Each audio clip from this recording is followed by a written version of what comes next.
살아계신 하나님, 우리 각자를 불쌍히 여겨 주옵소서. 이 아침에 어려운 마음을 품고 하나님을 기억하며 아버지의 품에 나왔습니다. 아버지의 은혜와 진리 가운데 거하게 하여 주옵소서. 생명의 성령 하나님, 진리의 성령 하나님, 우리를 진리로 자유하게 하여 주옵소서. 아버지의 말씀으로 우리를 거룩하게 하여 주옵소서. 주의 진리로 우리를 모든 두려움과 불안과 염려와 걱정과 허무함에서 나오게 하여 주옵소서. 생명의 성령 하나님, 우리의 심령을 살려 주옵소서. 우리의 연약함을 아시오니 불쌍히 여기시고 고치시고 치유하시고 싸매시고 온전케 하여 주옵소서. 아버지의 한량없는 사랑을 각 심령에게 부어 주옵소서. 그 사랑을 맛보고 그 사랑 안에 거하고 그 사랑으로 치유받고 그 사랑으로 자신을 사랑하게 하여 주옵소서. 아버지의 사랑으로 가족을 사랑하고 이웃을 사랑하고 사랑할 수 없는 사람들을 사랑하고 이 나라와 민족을 사랑하고 열방을 사랑하고 아버지께서 지으신 만물을 사랑하며 우리 하나님과 만물을 새롭게 하는 귀한 백성 되게 하여 주옵소서. 우리를 사랑 안에 품으시고 참된 것으로 가르쳐 주옵소서. 감사하며 예수님의 이름으로 기도합니다. 아멘.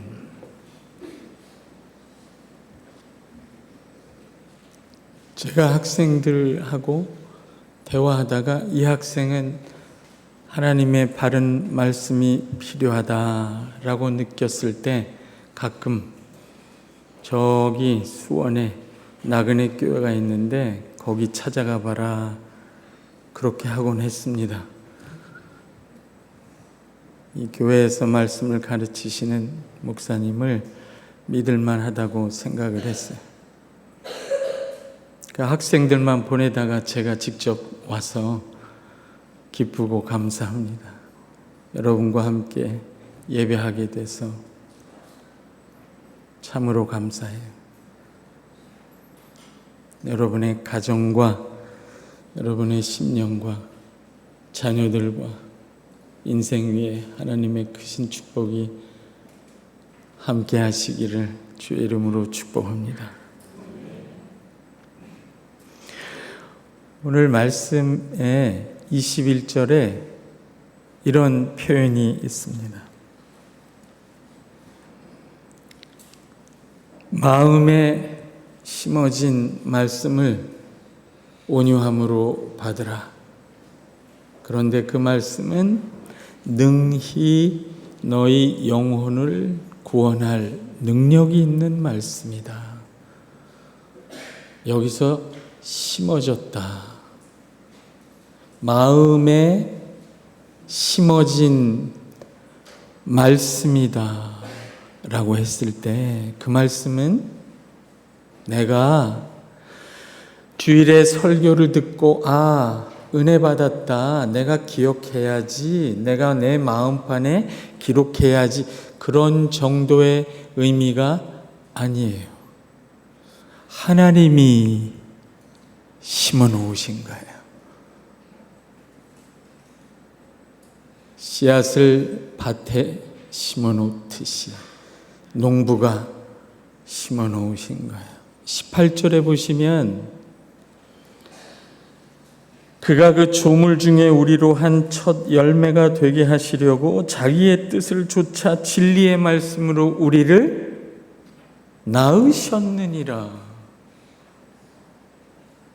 이것은 하나님이 우리를 거듭나게 하신 사건을 가리킵니다.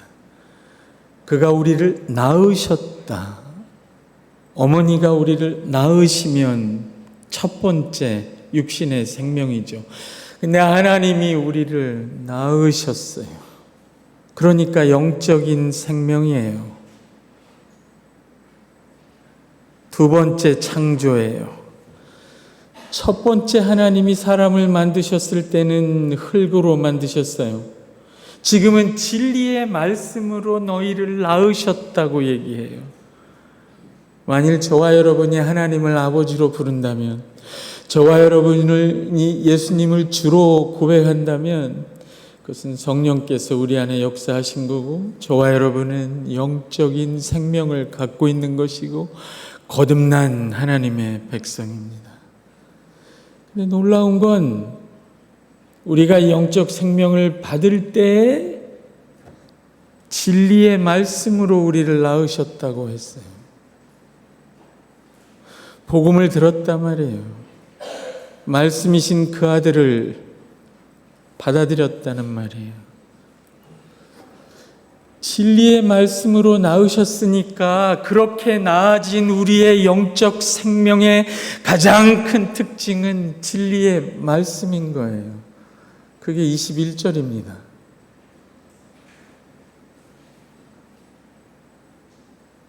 18절은 하나님의 전적인 주권적 역사예요. 우리가 한 것이 없습니다.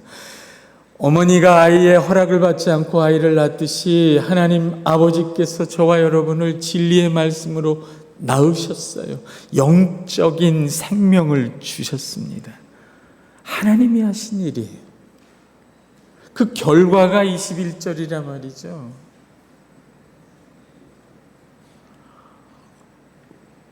진리의 말씀으로 나왔으니 그렇게 해서 받은 우리 영적 심령 안에 그 진리의 말씀이 심어져 있다 하는 거예요.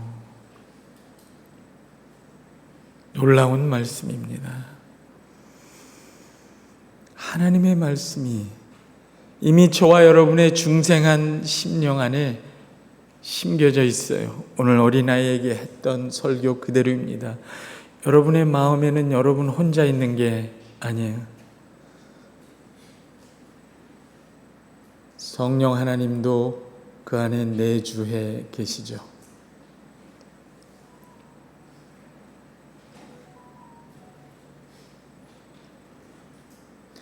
통상 우리가 예수 믿었다 할 때, 아, 성령님이 내 안에 계신다, 예수님이 내 안에 계신다 라고도 말할 수 있지만 야고보는 이렇게 표현하는 거예요. 왜 그럴까? 그거를 찾아보는 것이 오늘 저와 여러분이 깨닫기 원하는 내용입니다. 왜 예수 믿고 거듭난 내 심령에 이 말씀이, 하나님의 생명의 말씀이 심어져 있다고 표현하는가 하는 거예요. 마음에 심어진 말씀. 이 말씀의 배경을 살펴봐야 해요.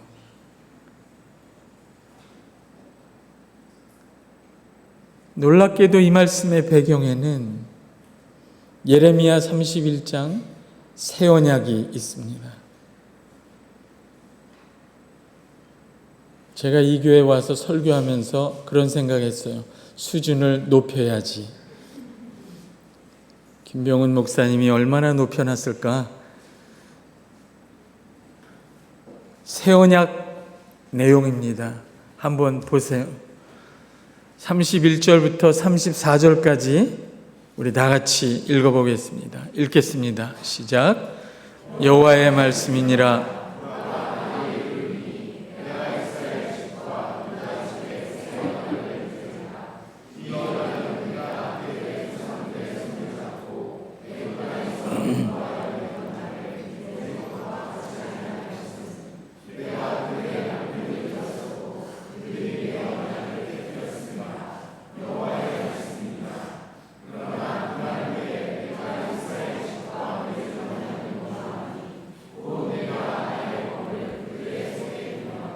그들의 마음에 기록하여 하나님이 되고 그들은 내 백성이 여호와의 말씀이요 그들이 다시는 각기 이웃과 형제를 가리켜 이르기를 너는 여호와라 하지 이는 작은 자로부터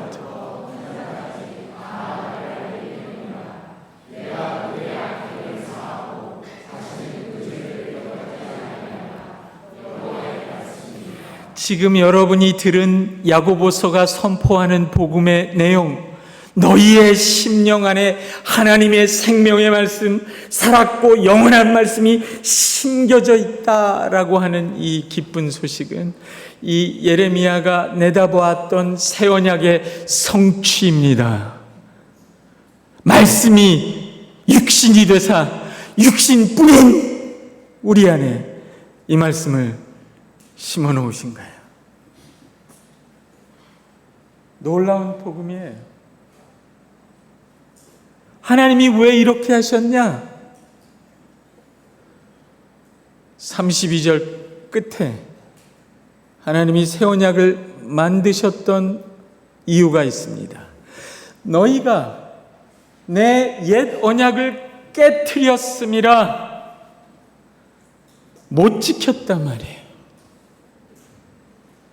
이스라엘 백성들이, 옛 언약 백성들이 하나님의 기적적인 홍해를 가르시는 그 기적의 역사를 경험하고도 광야에서 40년 동안 하나님이 기적적인 은혜를 베풀고 그 사랑을 받고 먹고 살았고 살아남았어도 자기 손으로 짓지 아니한 땅 성읍을 거저 은혜로 받았어도, 아니 오늘날 우리 표현으로 하면 예수 믿고 그렇게 복을 받았음에도 하나님의 말씀을 마음에 두기를 싫어하며 믿지 아니하는 사람들 앞에서, 열방 앞에서 하나님의 율법을 내버리며 짓밟으며 지킬 수 없었던 언약 백성들의 부패한 마음과 무능, 하나님의 은혜와 사랑은 갈구하고 받으면서 그분의 요구와 뜻은 듣고 싶지 않았고 들을 수도 없었던 우리의 무능, 말씀을 지키고 싶지만 유혹과 핍박과 세상의 시험들 때문에 그 말씀을 순종할 수 없었던 우리의 무능, 그 무능을 하나님이 해결하겠다고 하신 게 새 언약이에요. 그래, 너희가 그 많은 사랑을 받고도 내 말씀, 내 말을 청종하기를 그렇게 힘들어하고 내 말을 마음에 두기를 싫어하고 하나님을 예배하는 즉시 돌아서 나가며 내 말을 뒤로 던지는 너희여, 내가 어느 때까지 사랑을 베풀며 내가 어느 때까지 은혜를 베풀까? 하나님의 은혜를 받고도 하나님의 말씀을 순종할 수 없는 이 나의 무능, 이 무능조차, 이게 복음이에요. 이 무능조차 하나님이 이렇게 말씀하신 거예요. 내가 말씀을 지킬 수 없어 하는 너의 마음, 너의 심령에 내가 들어가서 살겠다. 네가 지킬 수 없는 말씀, 그 말씀을 지키면 네가 얻게 되는 의와 생명, 그 의와 생명을 그 말씀과 함께 네 마음 안에 심어놓겠다, 기록하겠다 한 거예요. 따라오세요. 하나님이 기가 막힌 분입니다. 이거 보세요. 하나님의 율법은 여기 있고 하나님은 여기 계시고 여러분은 하나님을 바라보고 하나님의 율법을 순종하기 위하여 혼자 몸부림치는 백성이 더 이상 아니에요.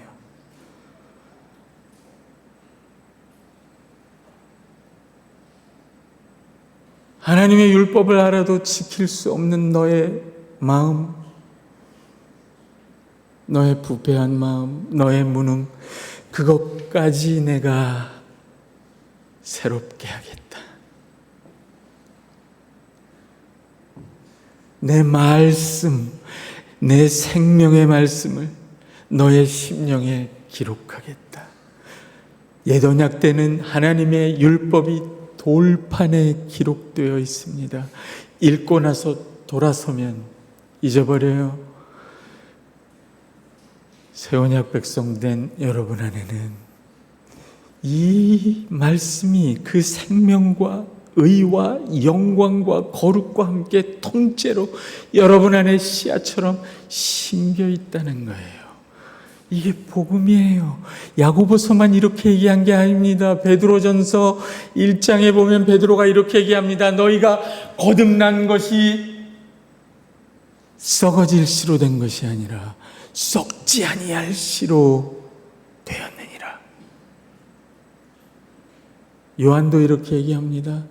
하나님께로부터 난 자는 그 안에 하나님의 씨가 있느니라. 그 씨는 말씀과 성령 둘 다를 가리킵니다. 이게 새 언약 백성된 여러분의 특권이에요. 하나님은 더 이상 여러분 밖에 계시지 않습니다. 여기에도 계시지만 여러분 안에 이미 말씀으로 계시고 영으로 충만하여 계세요. 저와 여러분이 무시할 따름이에요. 혼자 있다고 생각할 뿐이에요. 에스겔도 이 약속을 합니다. 우리의 무능을 해결해요. 에스겔서 36장 26절 27절 읽어보세요. 다 같이 시작.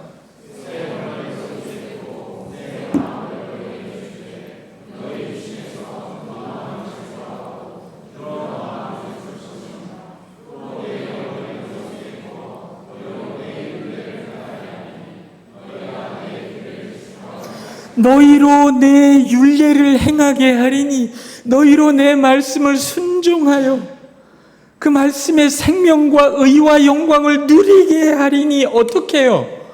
우리 혼자요? 네가 못하니까 내가 너 안에 들어가서 너와 함께 너를 통해 이 말씀을 성취하겠다는 거예요.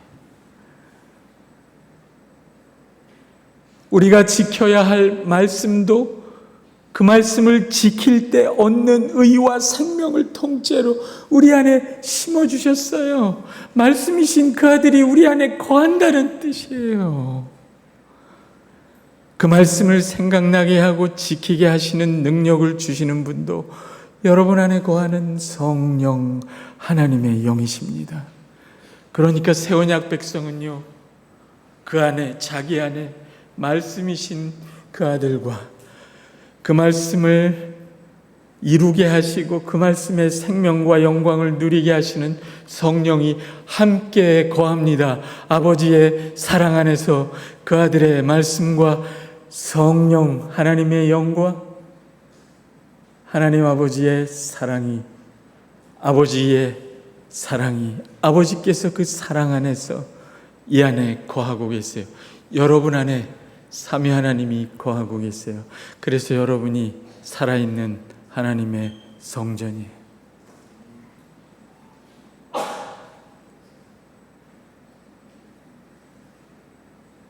여러분, 예수님이 이렇게 말씀하셨어요. 하나님의 나라는 이와 같으니 농부가 밭에 씨앗을 뿌리는 것과 같아.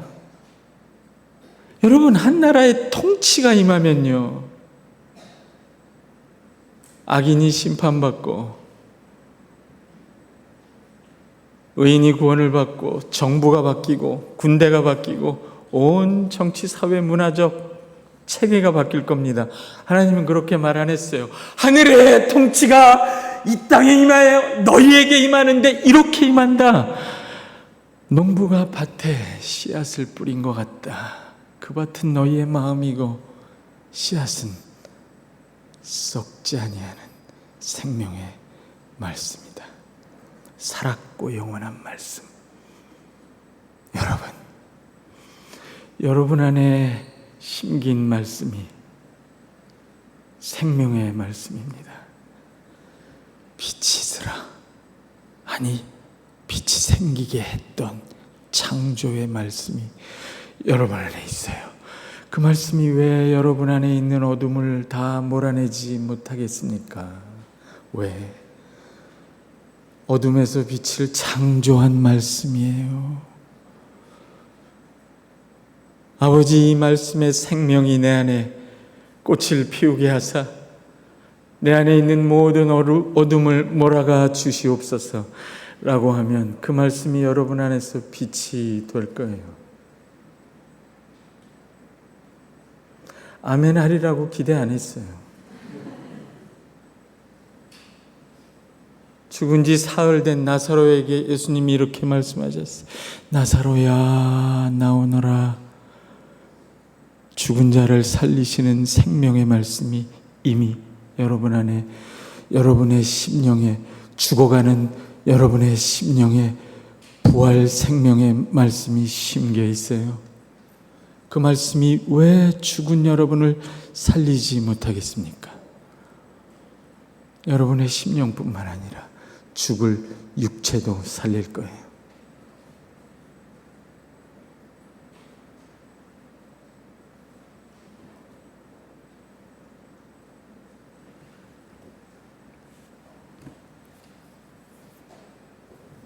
그러니까 신앙생활은 저 멀리 계셔서 나에게 율법을 내던지시고 이걸 지켜서 여기까지 와라. 네가 잘하면 내가 예뻐해주고 상 주겠다. 그런 식의 예언약의 신앙생활이 아닌 거예요. 신앙생활은요, 이거 보세요. 하나님, 내가 내 인생을 잘 걸어가서 내가 정한 목표를 내가 이루고 살 테니까 나 좀 도와주세요. 이것도 아닌 거예요. 여러분이 부르심 받은 신앙생활은 이미 여러분 안에 들어오셔서 하나님의 뜻, 그 말씀을 그분의 영으로, 그분의 영의 능력으로 이루어 가시는 하나님의 뜻과 그분의 일과 그분의 생명을 펼쳐가는 일이에요. 하나님이 우리 안에서 우리와 함께 우리를 통해 하나님의 뜻과 생명과 영광을 이 죽음의 땅에 펼쳐가는 일이에요. 살아있는 성전이에요. 그 성전으로부터, 그 성전 보좌로부터 하나님의 생명수가 온 땅으로 흘러가게 하는, 여러분은 생명수의 통로로 사는 거예요. 여러분, 예배 끝나고 예배당을 나갈 때 여러분은 혼자 나가는 것이 아닙니다. 여러분 안에 말씀으로 내주하시는 그 아들과 성령으로 내주하시는, 영으로 내주하시는 성령 하나님과 사랑으로 내주하시는 아버지와 함께 나가시는 거예요. 삼위 하나님과 함께 나가시는 거예요.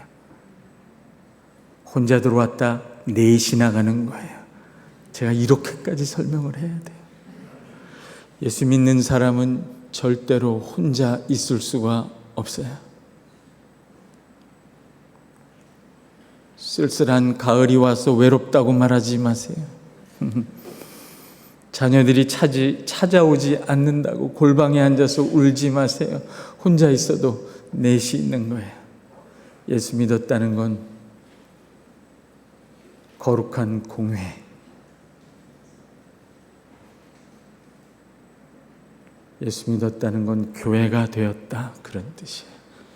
살아있는 성전이 되었다, 그런 뜻이에요. 여러분 보세요.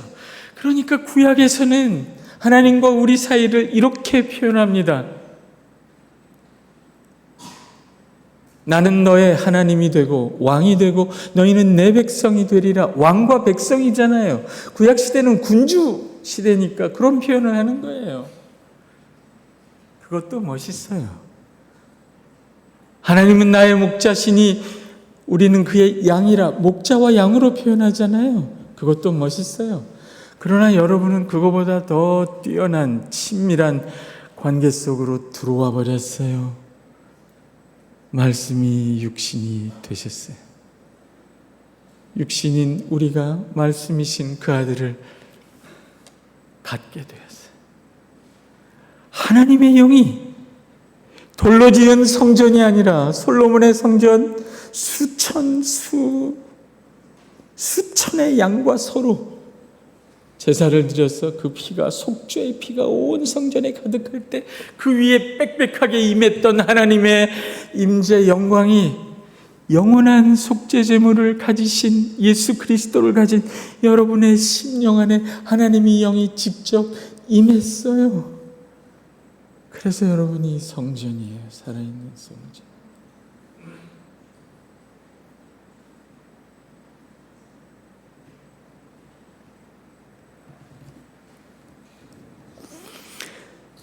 그래서 신약에는 하나님과 우리의 관계, 주님과 우리의 관계를 단순히 목자와 양 그 이상으로 표현합니다.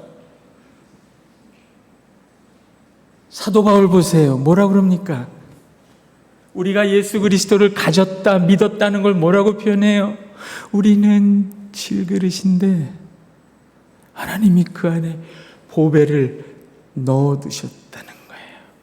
이건 목자와 양보다 더 친밀한 관계입니다. 따라오세요. 나는 질그릇인데, 나는 흙바닥인데 그 흙바닥에 무슨 생명이 있습니까? 나는 흙바닥 같은 존재예요. 퍽퍽한 인간이에요.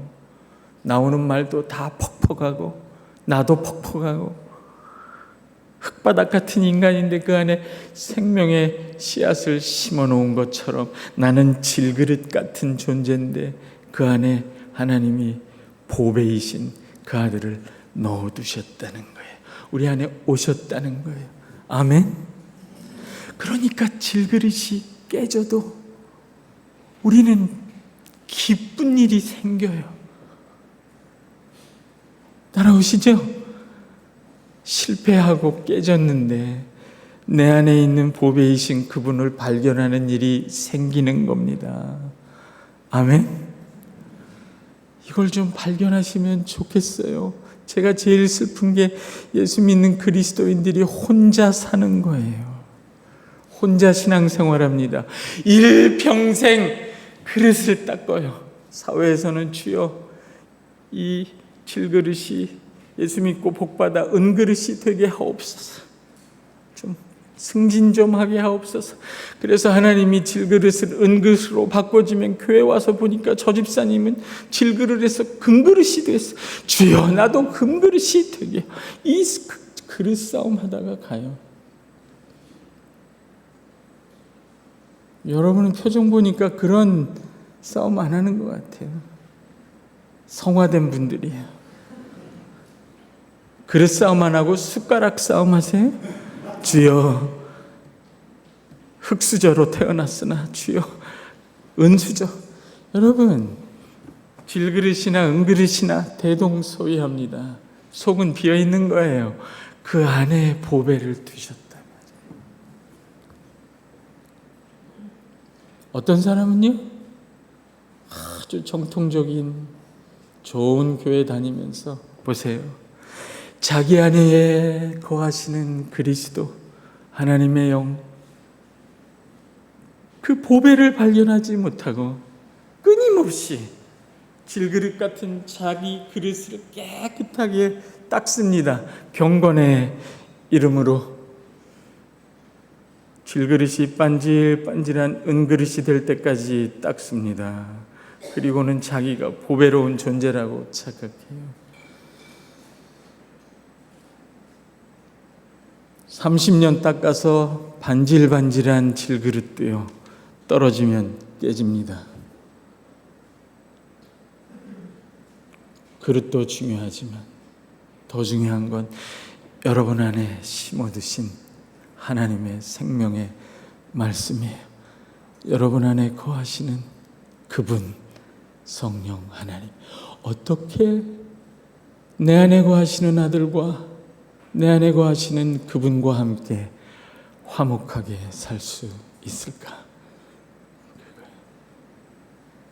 그래서 신앙생활은 나 혼자 열심히 하는 것도 아니고, 내 그릇을 닦는 것도 아니고, 내 그릇을 바꾸는 것도 아닙니다. 세상도 그릇 싸움하고 교회에서도 그릇 싸움하죠. 감투 싸움도 하고. 다 부질없는 일이에요.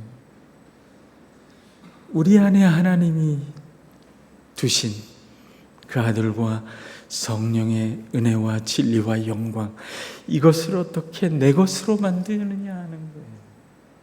아멘. 하나님이 그 밭에, 아무것도 없는 밭에 생명의 씨앗을 심어 두었는데 그 씨앗을 잃어버린다면 얼마나 어리석은 일이에요.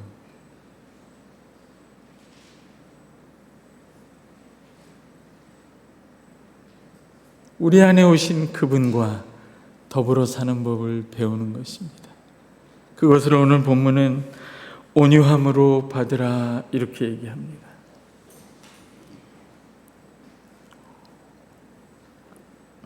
온유함으로 받으라. 능히 너희 영혼을 구원할, 너희 마음을 구원할 말씀이 너희 마음에 심겨 있다는 거예요. 여러분, 우리 마음이 얼마나 복잡합니까?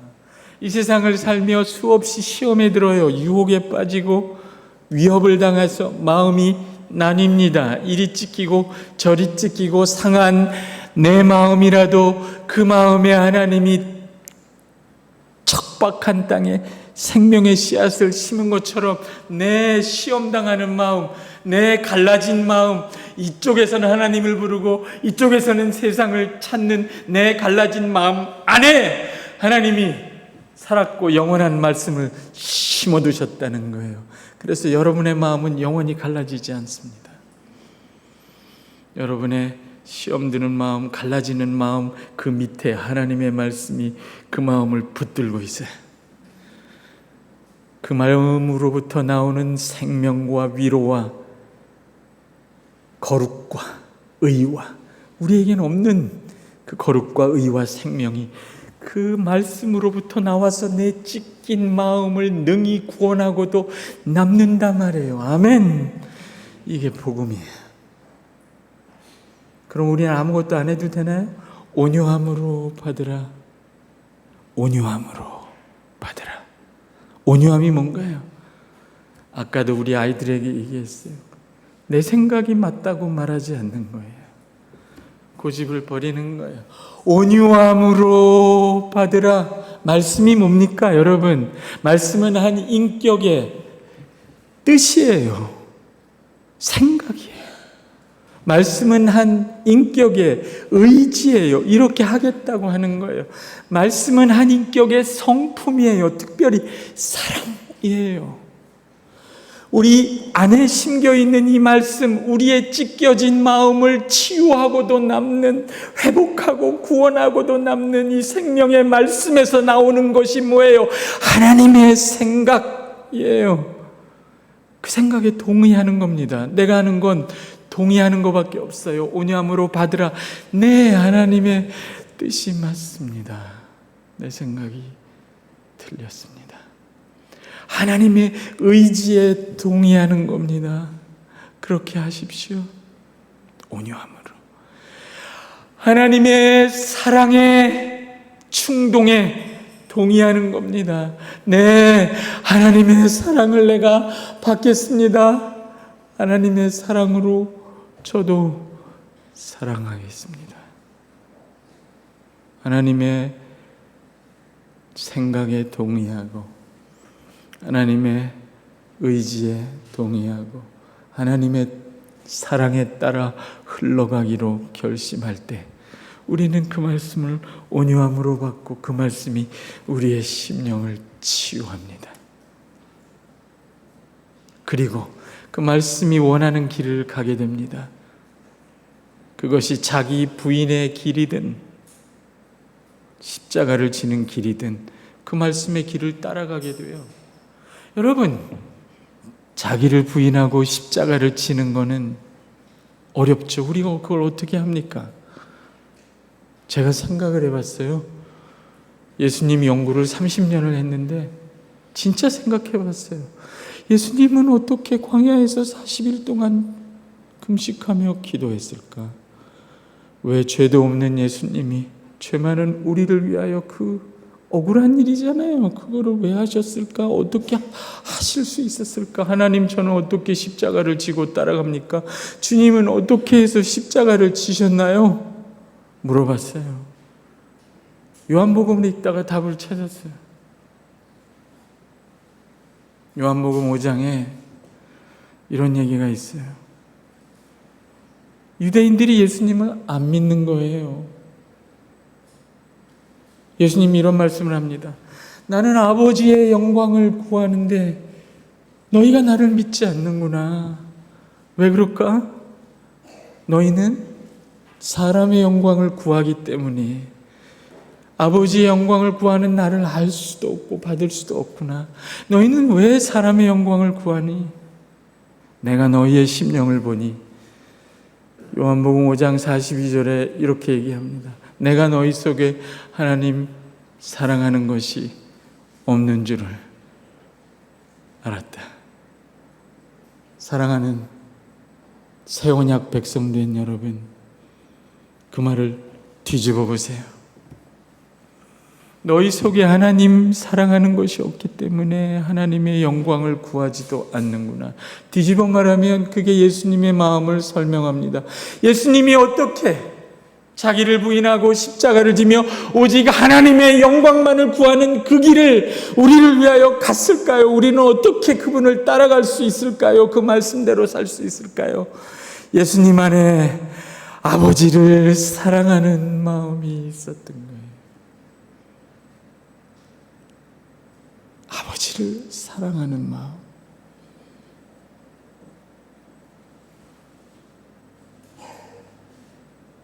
저와 여러분 심령에 심긴 하나님의 말씀의 본체, 그 내용이 뭐냐면 아버지의 사랑입니다. 아버지가 우리를 사랑하고 우리가 아버지를 사랑하게 하는 말씀이에요. 아멘. 우리가 하나님을 사랑하게 될 때 그분의 영광만을 구하죠. 그리고 자기 부인도 하고 십자가의 길을 조금씩 갑니다. 전혀 어려운 얘기가 아니에요, 여러분. 우리가 누군가를 사랑하면 그의 뜻을 이루어 주고 싶습니다. 그가 잘 되는 걸 보고 싶어요. 그렇죠? 그래서 어떤 가수가 그런 노래 제목인지는 모르겠어요. 우리 엄마는 짜장면을 좋아해. 엄마가 왜 짜장면을 좋아해요? 돈이 없는데 아들만 먹여야 되니까 짜장면을 좋아하는 거잖아요. 저희 장모님이 돌아가신 지 몇 개월 됐습니다. 자녀가 셋이 있는데요. 돌아가시기 전까지 저희 장인어른이 최근에 밝힌 사실이에요. 돌아가시기 전까지 이 자녀 셋이 우리 장모님이 제일 좋아하는 음식이 닭껍질이라고 생각했대요. 우리 엄마는 닭껍질만 먹어. 왜 닭껍질만 먹어? 자기 부인? 그렇게 대단한 말이 아니에요. 내가 사랑하는 저 사람을 위해서 내가 먹고 싶지 않은, 먹고 싶은 걸 덜 먹는. 내가 손해를 봐도 하나님의 이름이 땅에 떨어질까 봐 직장에서 조심하는 거예요. 하나님의 영광이 드러나기 위해서 내가 그분을 사랑하니까 나에게 악을 하는 사람에게 악으로 갚지 아니하고 선을 행하여 그를 하나님 앞으로 인도하는 길을 가는 거예요. 사랑하기 때문에. 저와 여러분 안에 심겨있는 이 하나님의 말씀, 성령께서 날마다 그 말씀의 생명과 능력과 영광, 그 사랑을 우리 안에 채워줄 때 그 사랑으로 아버지의 사랑으로 자신을 사랑하십시오. 아버지의 사랑으로 사랑할 수 없는 남편을 한 번 더 사랑하는 거예요. 아버지의 사랑으로 참기 어려운 자식을 한 번 더 사랑하는 거예요. 아버지의 사랑으로 이웃을 사랑하고 나라와 민족을 사랑하고 멀리 있는 열방을 사랑하고 하나님의 피조세계도 사랑하는 겁니다.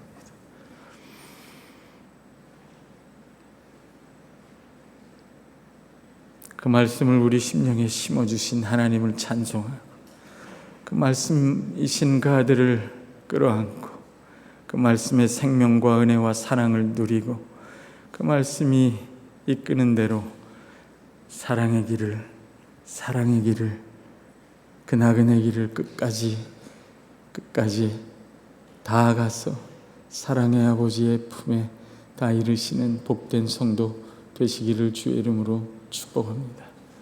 기도하겠습니다.